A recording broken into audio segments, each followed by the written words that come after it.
Welcome to the show, gentlemen. Souls, you predicted a beatdown today, and you were right, my friend. Talk to me. Not quite the beatdown I wanted, but, we'll take it. 5 goals is good. The 2 conceded were just a bit of a freak show. Like we said, they wanted to laugh at me and Odegaard when we said the Arsenal's back after that one performance. Martin Odegaard, again, showing people once again why he is one of the best creative midfielders in world football.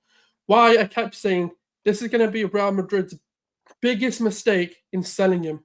They're going to look back on this and they're going to see it this season. They could do with a player like Odegaard. They could do with a player who can unlock an Mbappe, who can unlock the likes of Vini and Rodrigo this season. And they're going to regret it for years to come, especially for 30 million. That is an absolute masterclass, especially in the market that we're looking at today. To be able to get him for that cheap and to get arguably a world-class talent for as little as we did, mind-blowing business. It's probably the best thing Edu done, because I remember we were going in for 50, 60 million at the time, and a lot of people were saying, why we dilly-dally, just get the deal done. Obviously, James Maddison was on the table as well. But to me, Liverpool need to watch out, because Arsenal aren't going to slow down. We heard it in Arteta's press conferences. We're arguably the only team in the Premier League, considering like with City's injuries, that can go on a 10-15 game streak. We did it last season. There was a freak that City went unbeaten in 2024 and we lost, I think it was 1 game and drawn something. And that's what cost us the league title. Now, January window is going to be crucial as well to kind of just bolster up the squad and just bring in that rejuvenation piece. Someone, for example, if a striker or a big attacker comes in, that can rejuvenate the mentality in this team as well. But you've seen it today. We've done another beatdown. Sporting got beat down as well. Nottingham Forest, who have been on fire this season, we're making these teams look average again. And that's what we've been doing last season. Now we just need to keep continuing this form. We need to do the same to Man United, because if we can do that with their manager bounce and the new manager, the good feeling that Ruben Amorim has brought in, that's where it's going to really solidify that this team is not here to slow down and we're here to speed up. And this is where the title race really begins. A lot of people give that grace to Man City where they start off slow and they don't have those sort of performances. I feel like this is what Arteta's starting to learn. You've seen it today as well. He's been speaking about the title race and losing the title race and what it's going to take to win it. Now, the issue that we have as a fan base is our words aren't going to hold much weight because we haven't won it and we haven't got it over the line in the last sort of 2 seasons, and we haven't actually won in the last sort of 4 seasons. But it doesn't take away from the facts that we are one of those teams that can compete, and arguably right now in the league, the only ones who can go on a 10-15 game streak. If you were to put your house on it, Arsenal are probably the only team you're going to do that with. Liverpool can have a blip. Yes, they've been in absolute scintillating form, but we've seen the same form under Jurgen Klopp last season, where up until January, they were 8 points clear of the Premier League title, and that's where they fell off, because the games are going to come. They're going to come thick and fast, whether they invest into the January window or not and bolster those key positions like Gravenberg. They've just lost Ibrahima Konate. Whether Van Dijk goes down, well, we've seen him go down with injuries. Salah's picked up a few knocks in the past few years. Trent's injured. This is where, those sort of tests are going to start coming in. We've played the top half of the table. We've gone away to those sort of big games, and we're still competing, and we're still within touching distance. This is why I said the league was never over. I don't believe if 9 points or 8 points is going to drop your faith in that league title being done, especially with the way that Arteta set us up. That's where I feel like you've never believed this team. And when you hear Martin Odegaard's interviews in midweek as well, have you learned anything from the injuries? He said, we've got a lot more time and space, and actually we can play a lot better. And he's come back from that injury, coaching these players. We've got our leaders and our voices back in the team. Gabriel, you've seen it today, the amount of communication from the corners, talking like Odegaard, Saka, getting into a triangle, talking about what they're going to do and predicting what this corner is going to happen, and then to deliver and execute that on a consistent basis as well. Look at Saka, 5 goals and 10 assists, and we're only in with just touching December, and this guy is producing output like that without the likes of Martin Odegaard, because the narratives are going to be that only things go well for Saka when the team isn't fully complete, and Arteta can only get a tune out of this team when he's got his full 11. But you're seeing it now. We're still producing the goals, we're still doing it, and this is without a so-called number 9. Even when you look at Havertz popping up in more important goals, different types of goals, being a nuisance as he is. And that's kind of what we need. Today, we had Mikel Moreno out as well. We didn't have Thomas Partey, who's been a formidable and a scintillating form this season. And we had to play Jorginho. Look at the quality Jorginho brought in. Now, the issue is, are those second players and those string players going to get us over the line? Is Arteta going to trust the squad more? Because we're starting to see Ethan's getting minutes, Sterling getting minutes, Jesus getting minutes. Whether we rate them or not, we're starting to see them come on a lot earlier, 45-minute substitutions. We're starting to get a lot more smarter with the game management. It would have been one of those criticisms in the second half. Why did we stop? Why didn't we go for the 6, the 7, the 8, and absolutely go for their next? But sometimes you've got to play the game and you've got to play away from the emotions. As a fan base, yes, I've seen it on Twitter. Why did we stop and why did we go for more? But we had to stop. They did get 2 goals off the break by us just wanting to continue attacking. For me, the league's ours. And you know what? I'm actually going to say it's for us to lose. But as much as Liverpool are ahead, we are going to overtake them and we are going to dominate the league coming forward. Big comments there from Gunnar Souls. Their league to lose. Ash, what did you make of tonight? Was it everything you thought it was going to be? I mean, except for those 2 goals, I would say, yeah, exactly. I did think we would like dominate them and destroy them that way. Like none of the goals that came in was like a surprise. It was like, oh my God, we're actually cooking. Because the last 2 games were kind of indicative of what's coming. We've got like, I mean, so this game probably, except for Thomas Partey, our entire starting 11 was there. And just we looked immaculate, man. Like the way, even though West Ham were like obviously sitting deep and making it a bit difficult, like it was at some point we were going to like break them open. I'm going to talk about like the set piece thing because I know it triggers a lot of people. Set piece FC.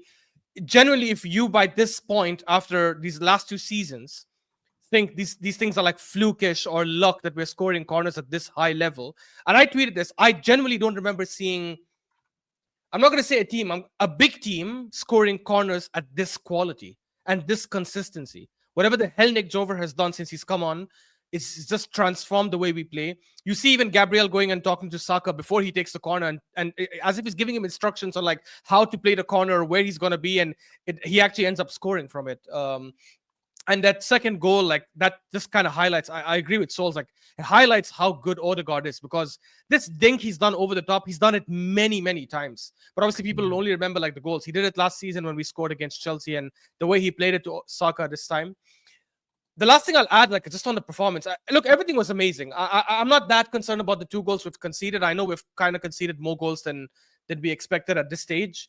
The second goal was an incredible goal by Emerson, a superb free kick. I can never get mad at our team conceding a goal like that. But the first one, I think Trossard did sleep and marking Wan-Bissaka. He just let Wan-Bissaka run past him like that. But star boy Saka, genuinely, if he's not in the conversation right now for one of the best players in the Premier League, if not the best, it's just blasphemous. Because people could not wait after 6-7 games to say Cole Palmer is not just the best player in the league, the best player in the world. Well, now he's come out in a game now where he scored a goal, 2 assists, and wins a penalty. And he's been doing this consistently every game. He showed up against big teams. He showed up against small teams. He's doing it in the Champions League. He's doing it in the Premier League. I think at this point, it's just blind hate if anyone doesn't think he's one of the best. I get people saying Salah is better, fair enough. But outside Salah, I don't think there's a single player in the Premier League this season that's been as good as Saka. Forget that. I'm even going to go as far as saying over the last 2-3 seasons, I think he's been like top 3 in the Premier League. And we need him, obviously, to stay fit to continue. But yeah, look, I agree with Souls. I think the hunt has begun of Liverpool. I see the next 4-5 weeks, I think they will drop points. They've got Everton away, where they've only won once in the last 7 seasons. They've got, obviously, Newcastle away. They've got Spurs away. I think they'll probably beat City tomorrow, but you never know, right? Like, things could happen. But I think right now the hunt has begun.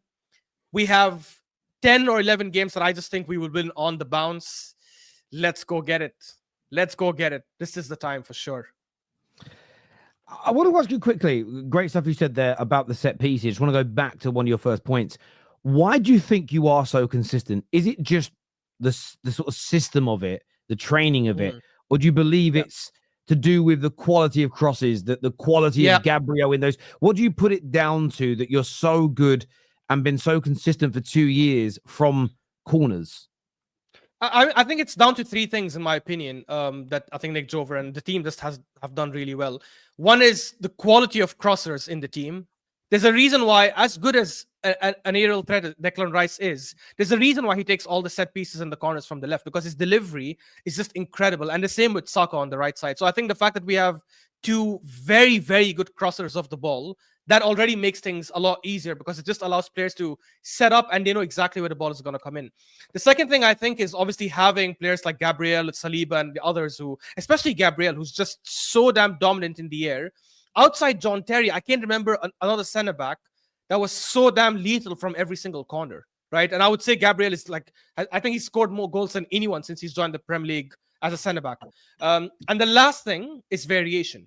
We don't take, people look at the set pieces and they think we take it exactly the same way every single time. We don't. Sometimes we have all the players at the back post, and as soon as Saka or whoever raises their hand, they all go crowd the keeper. One guy goes behind the keeper to make sure the keeper is not able to come out, and Gabriel comes out from the outside. Sometimes we go at the near post. Sometimes we just crowd the keeper. So I think that variation as well makes it very, very difficult for other teams to know how to prepare for set pieces when they come play against Arsenal. And in the end, when these three things are ticking really well, it just makes us incredibly dangerous. No, I do agree. I think, as you say, Gabriel against Sporting, he was near the penalty spot, made his run from there while everybody else was being distracting. Today, they were all at the back post. And what was crazy about it, Gary Neville kind of called it in real time. He was basically saying that Paqueta, and I don't remember who the player was behind him, he went, if they stay where they are, Arsenal can't score. But both were dragged out of position. But he's right. Like if Paqueta would have stayed in his zone where Gabriel heads the ball, at the very least, Paqueta's challenging him for the ball. So maybe he gets a block on it as an example. But because of the way you guys do it, and there's something really, again, I think Gary never brought up tonight, which I never thought about, which would both Saka and Rice do it. Even when you guys have got to score, they're really slow in the way they walk to the spot. They're not time wasting. They're being slow. They place it. They wait. There's almost like this anxiety builds up. And if you go back and watch the close up on Paqueta, he's sitting there. He can't see what's going on behind him. He's got to watch the ball. And you can almost see this nervousness in him. Do I go forward? Do I stay here? And he drifts out of his position. And I think the combination of everything that's going on with your set pieces is amazing. And I suppose that for me, I'm just tired of people saying, can we rely on set pieces? If you've been scoring this regularly for 2 years, I don't how much longer do you need to do it until you say that's a sustainable source of goals for this team? I would love to know that. And I'll just add to that point that you mentioned. The reason why I don't think it's as simple as Gary Neville says that, and obviously he played at a high level, so he'll obviously know. But the reason why I don't blame Paqueta and all these guys as much, because we've seen it many times when all our other players make runs that way.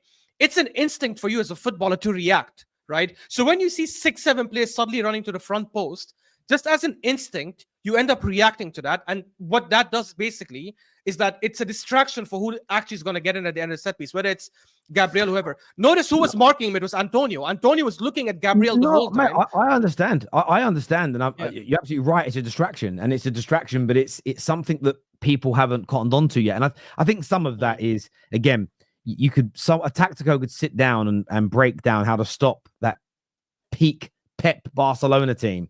There's one thing saying how you stop it and then actually doing it in reality, if that makes sense. So I totally and by the way, I just want to say about the set pieces, I'm not stating that Arsenal couldn't do with a prolific goal scorer as well. That's a different conversation. I'm going to sound really bitchy here.